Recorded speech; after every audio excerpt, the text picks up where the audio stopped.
Sa lahat ng followers po sa Obet Antique Collection sa YouTube channel, yung mga hindi pa po nakasubscribe, please subscribe, follow, and share mga idol. Kaya ito, meron naman po tayong binabahagi sa araw na ito mga idol. Oh. Ang lupit nito mga idol. Oh. Tsaka music, instrument, lighter po ito.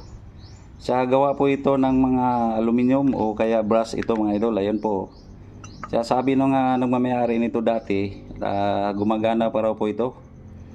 Ayan oh, yung butas na yan, dyan po yung lumalabas yung apoy. Tsaka ito po yung panindi niya mga idol, oh, ganyan oh. Oh. Silipin natin sa malapitan mga idol para po kayo masyahan.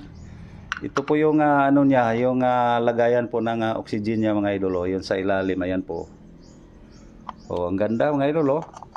So, don't forget to subscribe, Obet Antique Collection.